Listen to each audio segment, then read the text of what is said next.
The Vorthak fleet appeared at the edge of the Sol system like 300 deadly stars.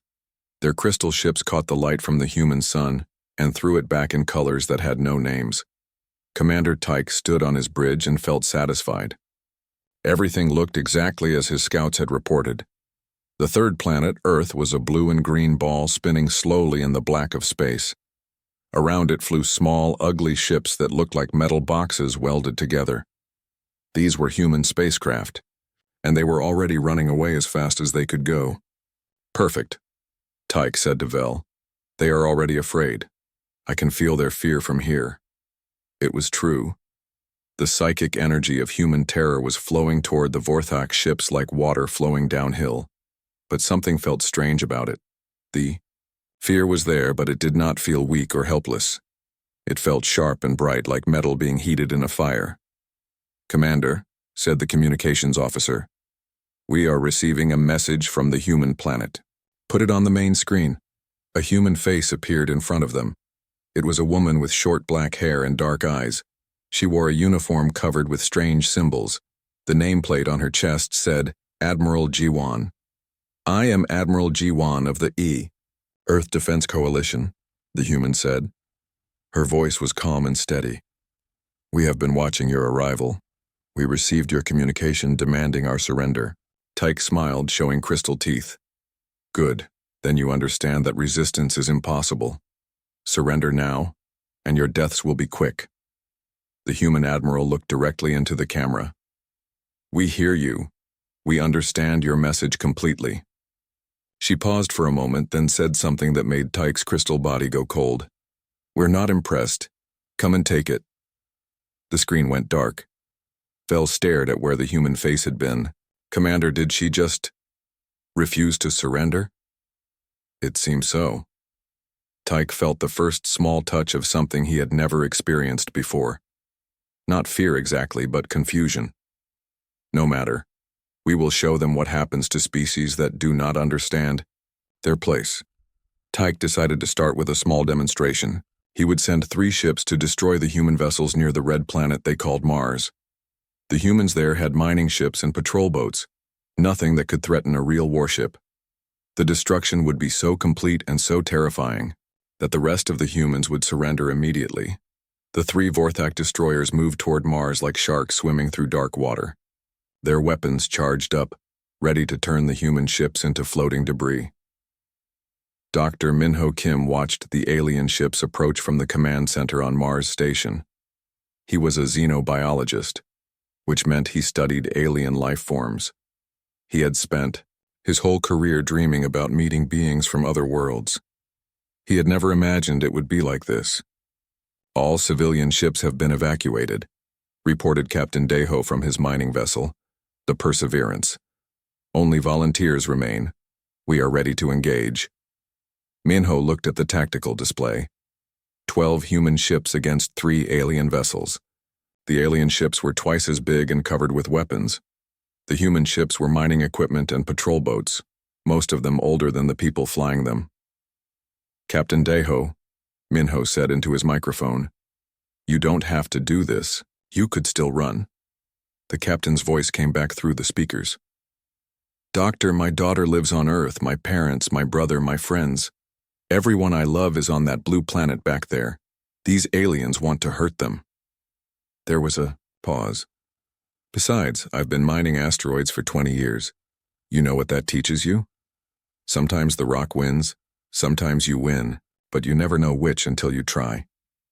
The alien ships opened fire. Beams of purple energy reached out like the fingers of death. The first human ship, a patrol boat called the Defiant, exploded into pieces. But the debris from the explosion hit one of the alien ships and damaged its hull. "Did you see that?" Captain Deho's voice was excited. "They're not magic. They bleed." The human ships spread out and began attacking from different directions. They used their mining lasers and construction tools as weapons. They rammed into the alien vessels with their heavy cargo holds. They fought like wild animals backed into a corner. On his command ship, Tyke watched the battle with growing confusion. His 3 destroyers should have won in minutes. Instead, the fight had been going on for almost an hour. The human ships were being destroyed one by one, but they kept fighting even when their hulls were cracked open and their crew was dying. "Commander," Vel said, "this is not normal behavior. Most species surrender when they realize they cannot win." "I know that," Tyke snapped. He was receiving the fear energy from the human ships, and it was making him feel strange. The humans were terrified, he could tell. But instead of making them weak, the fear seemed to be making them stronger. They fought harder when they were afraid, not softer. The mining ship Perseverance was the last human vessel still fighting. Captain Daiho had lost his engines and most of his weapons, but he was still firing his mining laser at the nearest Vorthak destroyer. "This is Captain Daiho to all ships," his voice came over the communication channel. "It's been an honor fighting with you. Tell my daughter I kept the monsters away as long as I could." The Perseverance flew directly at the alien destroyer, using its massive cargo hold like a battering ram. The impact destroyed both ships in a ball of fire and twisted metal. Silence fell over the Mars system. All the human ships were gone. The Vorthaks had won, just like they always did. But 2 of their 3 destroyers were destroyed or badly damaged. It should have been an easy victory with no losses at all. Dr. Minho sat in his command center, tears running down his face as he watched the debris floating where brave people had just been alive. But he was also thinking, and what he was thinking would have terrified the aliens if they could have heard it. The humans had been afraid, yes. Minho had felt it himself, the cold touch of terror when those alien ships appeared. But fear was not the end of the story for humans. Fear was the beginning. It was the moment when humans stopped thinking about what was safe and started thinking about what was necessary. "Commander Tyke," Minho said, knowing the aliens were listening to all human communications, "I hope you were paying attention. That was just 12 ships with mining equipment. We have thousands of ships, and now we know you can be hurt. You might want to reconsider your approach." But Tyke was not listening to the human scientist. He was staring at the battle reports and trying to understand what had just happened. The Vorthaks had fed on human fear, just like they always did. But this time, the fear had not made their enemies weak. It had made them dangerous. "Vel," Tyke said quietly, "prepare the main fleet for attack, and double the shield strength on all ships." For the first time in his long life, Commander Tyke was starting to understand that there might be different kinds of fear. Some fear made you run away, but some fear made you fight harder than you ever thought possible. The humans, he was beginning to realize, had the second kind. Commander Tyke stood on the bridge of his warship, watching the stars through the clear metal windows. His tall body was made of living crystal that caught the light and threw it back in sharp, cold colors. Like all Vorthaks, he was beautiful and terrible at the same time. His people had conquered 17 star systems, and they had done it the same way every time. They fed on fear. When other beings felt afraid, the Vorthaks grew stronger. Their crystal bodies would glow brighter, their minds would think faster, and their weapons would hit harder. It was a perfect system. They would arrive at a new world, show their power, and watch as the people there became so scared that they could not fight back. Then the Vorthaks would take everything they wanted. Today, Tyke was looking at a new target. The star was small and yellow, and it had several planets going around it. The third planet was blue and green and covered with water and land. The beings there called themselves humans, and they called their star Sol. "Commander," said Vel, his second in command. Vel was younger than Tyke, and his crystal body was a lighter shade of blue. "I have finished reading about these humans. They will be easy to defeat." Tyke turned away from the window. "Tell me what you have learned." Vel held up a glowing device that showed pictures and words. "These humans are weak, Commander. They cannot even work together. They fight each other all the time.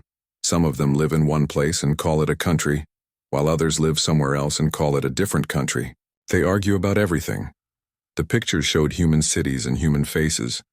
The humans looked soft and small compared to the Vorthaks. They had pink or brown or yellow skin instead of crystal bodies. They had hair on their heads and small, round eyes. "They have been fighting wars with each other for thousands of years," Vel continued. "Right now they are having at least 12 different wars on their planet. They use simple weapons that make explosions or shoot small pieces of metal. Their spaceships are slow and ugly. Most of them cannot even leave their own planet. Tyke looked at more pictures.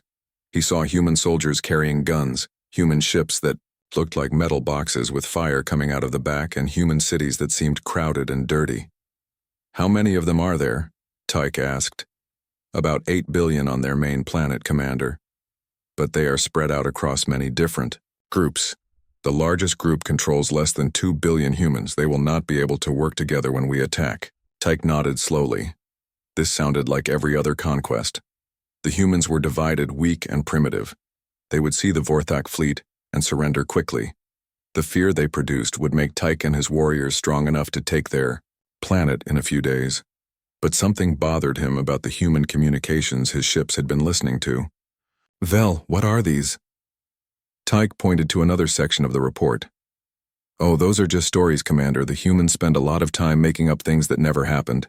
They call them movies and books and games. They seem to enjoy pretending." Tyke looked at the titles of these human stories. The Last Stand, Independence Day, Ender's Game, 300, Die Hard, The Avengers. All of them seem to be about small groups of humans fighting against impossible odds and somehow winning. "This one," Tyke said, pointing at a story called Aliens, "is about humans fighting monsters from space." "Yes, Commander. They have many stories like that, but they are just fantasies. In real life, these humans have never even met beings from other planets." Tyke read more. The humans seemed to love stories where they were outnumbered and outgunned, but still found a way to win. They had heroes who would fight giant monsters, evil empires, and unstoppable enemies. In every story, no matter how bad things looked, the humans would find a way. "Strange," Tyke said. "Most species create stories about peace and safety. These humans dream about war and struggle." "It means nothing, Commander. Look at their real wars. They kill millions of each other over small pieces of land or different ideas about invisible gods. When we show them real power, they will break like all the others." Tyke walked back to the window. In the distance, he could see the rest of the Vorthak fleet. 300 ships, each one powerful enough to destroy a city. They carried weapons that could crack planets and warriors who had never known defeat. The plan was simple, as always. They would jump into the human star system and position themselves near the blue planet. Then Tyke would send a message to all, the humans at once. He would show them images of other worlds the Vorthaks had conquered. He would demonstrate their weapons by destroying one of the empty moons. He would give the humans one day to surrender completely. Every other species had given up at this point. The fear would be so strong that the Vorthaks could practically taste it across space. The humans would beg for mercy, offer everything they had, and promise to serve the Vorthak Empire forever. "Send the signal to the fleet," Tyke commanded. "We jump to the human system in 1 hour." "Yes, Commander. Should I prepare the standard surrender terms?" "Yes, though I suspect we will not need them for long." Tyke looked at the human planet one more time. These humans will learn what real fear means. As his ship prepared to jump across space, Tyke thought about those strange human stories. He wondered why a species would choose to dream about fighting monsters when they could dream about living in peace. It seemed like a waste of time. He had no way of knowing that these stories were not just entertainment. They were training. For thousands of years, humans had been preparing themselves for exactly this moment. Every child who pretended to fight, aliens in the playground, every adult who watched heroes save the world, every person who cheered for the underdog was part of something the Vorthaks could not understand. The humans were not just dreaming about fighting monsters from space. They were practicing. The Vorthak fleet vanished in flashes of light, heading toward a solar system that would teach them the difference between fear and terror. Tyke thought he understood what fear could do. He thought he knew how it worked. He was about to learn that he understood nothing at all. Commander Tyke ordered his fleet to move closer to Earth, but he told them to go slowly. The battle at Mars had left him with questions he did not like. His ships intercepted thousands of human communications as they approached the blue planet, and what he heard made his crystal body feel cold. The humans were not panicking. They were preparing. In the Luna shipyards near Earth's moon, Engineer Hyun worked without stopping for 3 days straight. She had not slept or eaten a real meal since the aliens arrived. Her team of 200 workers was converting civilian ships into weapons of war, and they were doing it faster than anyone thought possible. "Hyun, you need to rest," said her assistant, looking worried. "You're going to collapse." "I'll rest when the aliens are gone," Hyun replied, not looking up from the ship she was modifying. It had been a passenger transport yesterday. Today, it was covered with missile launchers and armor plating. "Every hour we work is another ship that can fight. Every ship that can fight is another chance to protect Earth." She looked out the window at the planet below. Somewhere down there, her little brother was hiding in a shelter with millions of other people, trusting her and others like her to keep the monsters away. "If they want our world," she told her crew, "they'll have to pry it from our cold, dead hands, and even then, we'll probably rig it to explode." On Earth, Teacher Sunho was helping evacuate children from the cities near the ocean. The government had decided to move everyone away from the coast in case the aliens attacked from space. As the buses loaded with scared children prepared to leave, Sunho stood up and began to speak. "Children, I want to tell you a story," he said. "Long ago, there was a place called Thermopylae. A small group of warriors had to stop a huge army from invading their home. Everyone said it was impossible. The enemy had 1,000,000 soldiers, and the defenders had only 300. The children listened, their eyes wide. Even in the middle of an alien invasion, they loved stories. "Did they win?" asked a little girl named Minji. "They lost the battle," Sunho said. "But they won something more important. They showed the world that sometimes being brave is more important than winning. They fought so hard that their enemies were afraid to fight anyone else from their country ever again." He looked at all the young faces watching him. "We are the children of people who looked at winter and decided to invent fire. We are the sons and daughters of humans who stared into the dark and built telescopes to see what was out there. Remember that no matter what happens." Commander Tyke listened to these communications with growing unease. Most species would be begging for mercy by now. Instead, the humans seemed to be telling each other stories about heroes and last stands and impossible victories. "Vel, what do you make of this?" Take showed his second-in-command a recording of human children playing in a refugee camp. The children were pretending to fight monsters from space just like in their movies and games. "I don't understand it, Commander. They are teaching their young to fight beings like us, even though they have never met aliens before." "It's not just the children," Tyke said. He pulled up more recordings. Adult humans were doing the same thing. They were sharing stories about underdogs who won against impossible odds. They were reminding each other of every time in their history when someone small had defeated someone big. Artist Youngmi stood on the roof of a building in Seoul, creating holographic images in the night sky. Her art showed the alien fleet approaching Earth, but she made them look like dragons from old Korean legends. And in her art, humans fought the dragons with swords of light and shields made of courage. "Beautiful," said an old man who had come up to the roof to watch. "Are we the heroes in this story?" "We've always been the heroes," Youngmi replied. "We just forgot for a while. But now we remember." The most disturbing thing Tyke discovered was in the private communications of the human military leaders.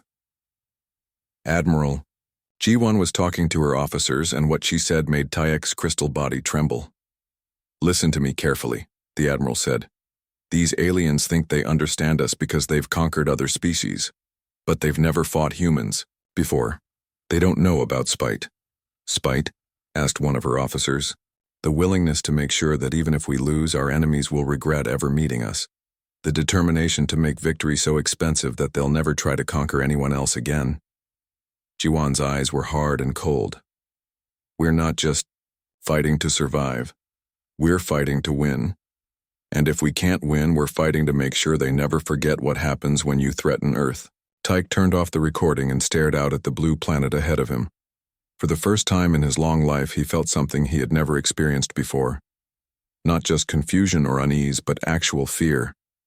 The humans were afraid of him, and his fleet, he could sense that clearly. But they were not just afraid, they were excited. They were treating this like the ultimate test, the final exam, the moment they had been preparing for their entire lives. Dr. Minho was still on Mars Station, studying the wreckage from the first battle. He had made a discovery that he was broadcasting to every human ship and base in the solar system. The alien weapons work by feeding on fear, he explained to a room full of military officers. But here's what they don't understand about human psychology. Fear makes other species weak and helpless. Fear makes us focus. It makes us think clearly. It makes us strong. He showed them brain scans of human soldiers before and during combat. When we're afraid, our brains don't shut down. They light up like Christmas trees. We start thinking faster, moving quicker, fighting harder. Fear is our rocket fuel. Captain Tae-young, commander of Earth's newest battleship, listened to the broadcast and smiled. So you're telling me that these aliens chose to attack the one species in the galaxy that gets stronger when scared?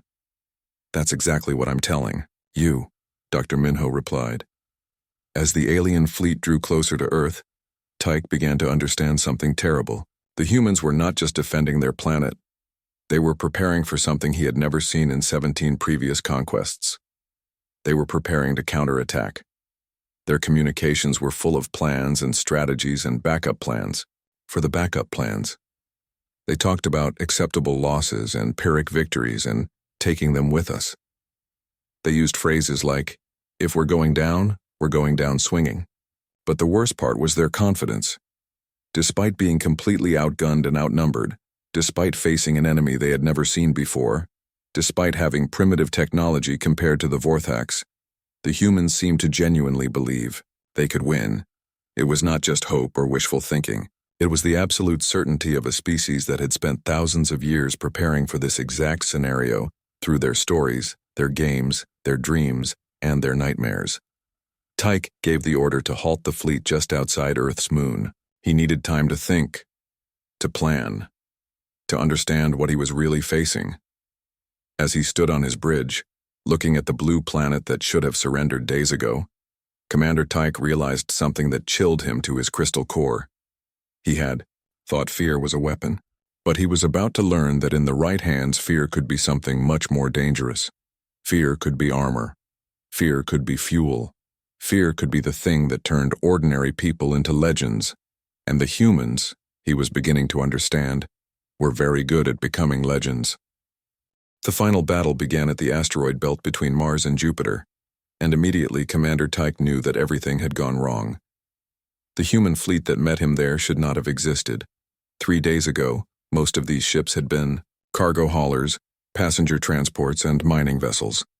Now they flew in perfect formation, bristling with weapons that had been built in impossible time. But it was not just the ships that confused Tyke. It was how the humans fought. Pilot Kyung flew his small fighter straight at a Vorthak battleship 10 times his size. His ship was so small that the alien weapons could barely target him, and he used that to slip between their defenses. As his fighter dove toward the battleship's engine port, he broadcast a message on all frequencies. This is for everyone who ever told a story about heroes, Kyung said, his voice calm even as death approached. This is for every kid who ever dreamed of fighting monsters. This is for Seoul, for Earth, for the future. His ship disappeared in a ball of fire as it hit the alien engine. The massive battleship spun out of control and crashed into 2 smaller vessels. Kyung's sacrifice should have been the end of it. But instead of being afraid, the other human pilots became more aggressive. They had watched one of their own trade his life for 3 enemy ships, and somehow this made them fight harder, not softer. Captain Isol commanded a converted passenger liner that had been turned into a destroyer. Her ship was taking heavy damage from alien weapons and her crew was dying around her. Any sensible commander would have retreated or surrendered. Instead, she did something that made Tyke's crystal blood run cold. She activated her ship's self-destruct sequence and aimed directly at a cluster of Vorthak cruisers. Today is my daughter's birthday, Isol said over the communication channels as her doomed ship picked up speed. She's turning 7. I promised her I would keep the monsters away from her party. The ship's engines glowed brighter. Happy birthday, baby. Mama kept her promise. The explosion took out 3 more alien ships and damaged 5 others. But the humans were not just sacrificing themselves randomly. Each death served a purpose. Each loss gained something. They were fighting like chess players who were willing to trade their queen to get checkmate. Dr. Junho had worked for months on something he called viral courage. It was a psychic feedback system that amplified human determination while poisoning the Vorthak fear-feeding process. Instead of making the aliens stronger, human fear was starting to make them weaker. "It's working," Junho reported from his laboratory ship. "Their psychic weapons are becoming less effective. The fear energy is being corrupted somehow. It's like we're feeding them poison instead of food." Tyke felt it happening. The fear from the human ships was still there, stronger than ever. But now it tasted wrong, felt sharp and bitter. Instead of nourishing his warriors, it was making them sick and confused. Engineer Hyun's modified ships were not just fighting. They were learning. Each vessel carried artificial intelligence systems that studied Vorthak tactics and shared that information with every other human ship instantly. The longer the battle went on, the better the humans became at predicting and countering alien moves. "Their shields have a rotation frequency of 2.4 seconds, reported the AI on Hyun's flagship. "Adjust weapons timing accordingly." "Their weapon systems overheat after sustained fire," added another ship. "Coordinate attacks to exploit their reload cycles." The humans were turning the battle into a science experiment, and they were learning faster than the Vorthaks could adapt.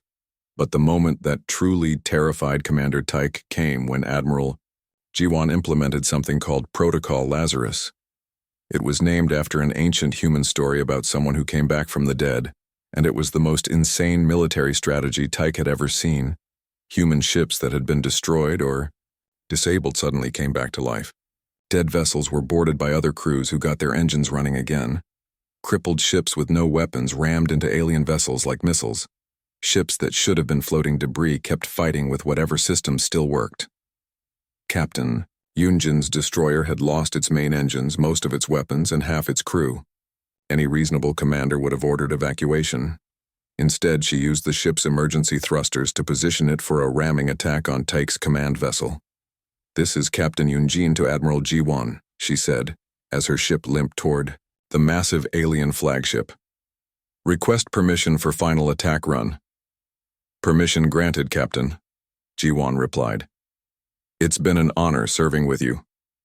"The honor was mine, Admiral. Give them hell." Tyke watched the small human ship approaching, his massive flagship, and felt something break inside his mind. The ship was barely functional, held together by emergency repairs and the will of its crew. It should have been no threat at all. But Tyke had learned something about humans over the past few days. When they decided something was going to happen, it usually happened. Logic, physics, and common sense seemed to become suggestions rather than laws. "All weapons target that ship," Tyke commanded. "Destroy it before it reaches us." But it was too late.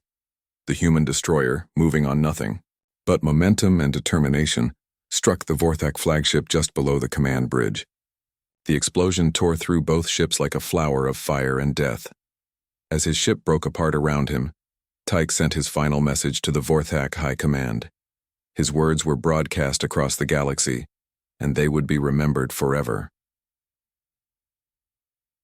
"Do not engage this species," he said as debris and bodies floated past his cracked view screen.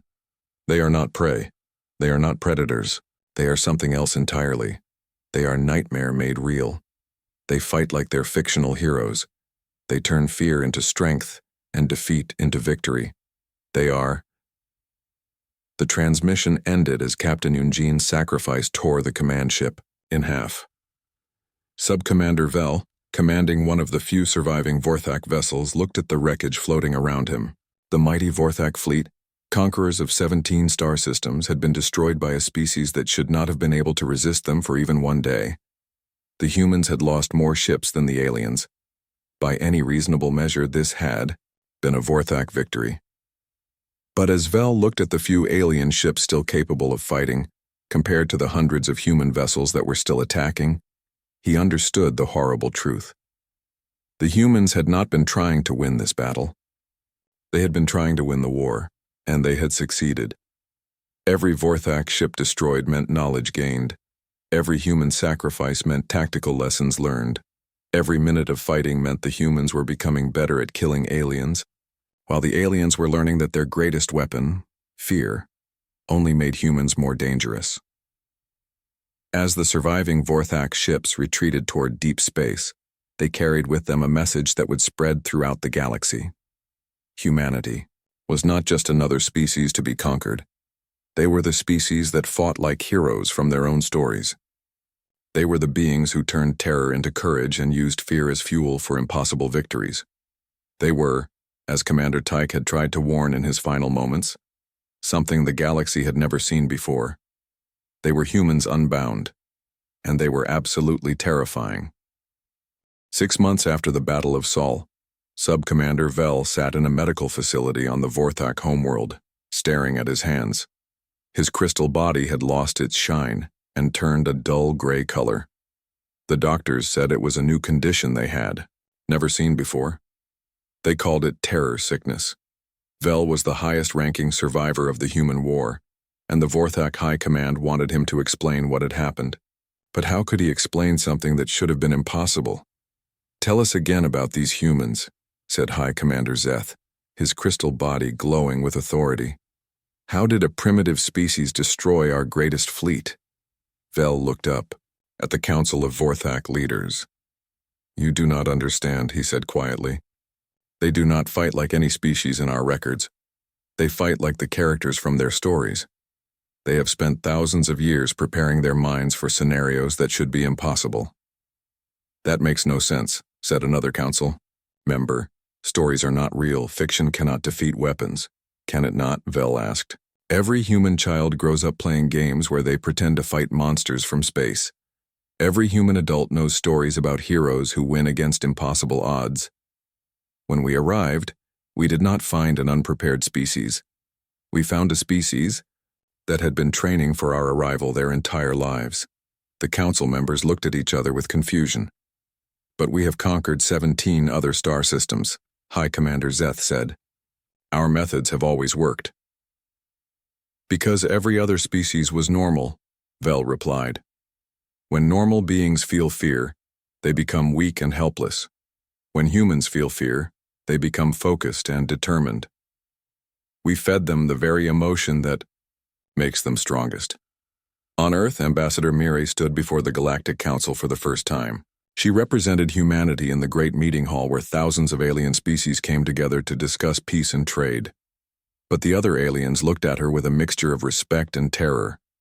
"The human delegate will now present Earth's conditions for joining galactic civilization," announced the council speaker, a tall being with purple skin and too many eyes. Mirai stepped forward. She was young for an ambassador, only 35 years old, but she had been chosen because she understood both diplomacy and war. "Thank you, Speaker. Humanity wishes to be friends with all peaceful species. We want to share our knowledge, our culture, and our resources with the galaxy." She paused and looked around the great hall.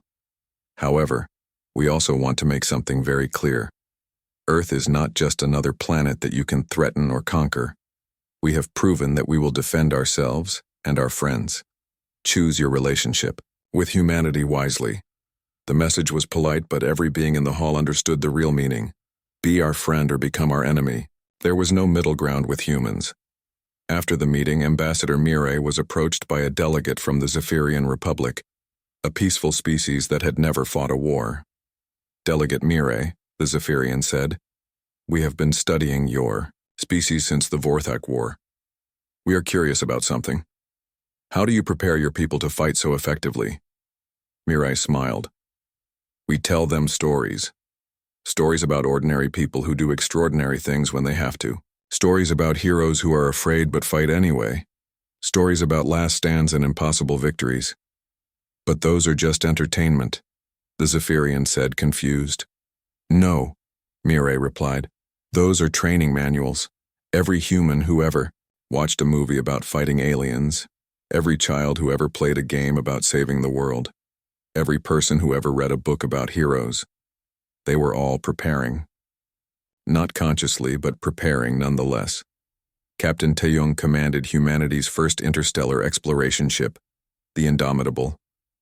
It was a beautiful vessel, built from the wreckage of Vorthak ships and powered by engines that human engineers had designed by studying alien technology.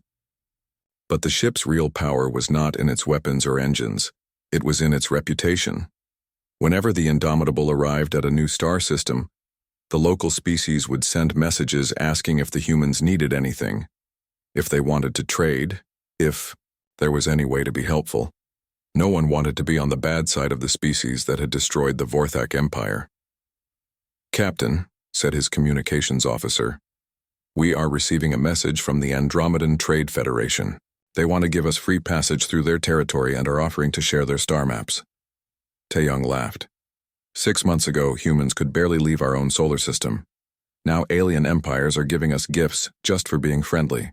It's amazing what one good victory can do for your reputation. Dr. Minho, now head of the new xenopsychology department on Earth, was studying reports from across the galaxy. The Battle of Sol had changed more than just humanity's position in galactic politics. It had changed how warfare itself worked. "Look at this," he said to his assistant, showing her a report from the Rigel sector. The Crimson Empire was planning to invade the Centauri colonies, but after they heard about what happened to the Vorthaks, they decided to try diplomacy instead. "So our victory is preventing other wars?" "Not just preventing them," Minho said. "It's making conquest seem like a bad idea in general." Species across the galaxy are starting to ask themselves a question they never asked before. What if the people we attack turn out to be like humans? The fear of facing another species like humanity was spreading faster than any human ship could travel. The story of the Sol War was being told and retold across 1,000 worlds, growing larger and more terrifying with each telling. In a bar on Kepler Station, far from Earth, an old spacer was talking to a group of young aliens about the war. They had asked him what humans were really like, and he was trying to explain. "I've seen a lot of species fight," the old spacer said, his voice shaky with memory. "I've seen warriors who were born for battle, predators who lived for the hunt, machines that knew no fear. But humans are different." "How are they different?" asked a young Andromedan. The spacer was quiet for a long moment. "Most species fight to win," he finally said. "Humans fight to ensure that their enemies regret ever starting the fight in the same place. They have this concept called spite, the willingness to make sure that even if you lose, your victory will cost you everything." He leaned forward, and his voice dropped to a whisper. "The humans have a saying, 'Hold my beer and watch this.' If you ever hear a human say that, you run. You run and you don't look back, because you are about to see something that should be impossible." The young aliens listened with wide eyes as the old spacer continued. "You see, the humans don't just have warriors or soldiers. Every single one of them is a potential hero. They grow up surrounded by stories about ordinary people who save the world. When the time comes, they remember those stories and they become them." Back on Earth, Admiral Jiwon stood in her office looking out at the stars. She was older now, with gray in her hair and lines around her eyes. The war had aged everyone who fought in it, but it had also taught them something important about themselves. "Admiral," said her aide, "the new recruits are asking about the Vorthak War. They want to know what it was like." Jiwon smiled. "Tell them this," she said. "The universe is vast and full of wonders. Some species can fly faster than us, some are stronger, some are smarter. But we are the species that looked at entropy itself and said, 'Not today.' We are the ones who turned fear into fuel and made impossible victories seem routine." She turned away from the window and looked at her aide. "That is not just confidence, and it is not just courage. That is who we are. And that should scare the hell out of anyone who thinks humanity can be conquered." As the years passed, the story of the Battle of Sol became legend. Human culture spread across the galaxy through trade and exploration, but also through something more subtle. Other species began creating their own stories about heroes and last stands and impossible victories. The galaxy was learning to dream like humans, and in those dreams, ordinary beings discovered they could become extraordinary when they had to. The universe was becoming a place where David could beat Goliath, where the underdog could win, where hope was stronger than despair. Commander Tyke had thought he understood fear. He had believed it was a weapon that made enemies weak and helpless. But humanity had taught the galaxy a different lesson. Fear was not just an emotion. In the right hands, fear could become courage. Terror could become determination. The impossible could become inevitable. The humans were no longer bound by the normal rules of what species could and could not do. They had proven that with enough stubbornness, enough spite, and enough refusal to accept defeat, any enemy could be beaten. The galaxy would never be the same. And somewhere among the stars, humanity continued to explore, to dream, and to remind the universe that sometimes the best response to overwhelming odds was not surrender. It was to hold your beer, smile, and show the universe something impossible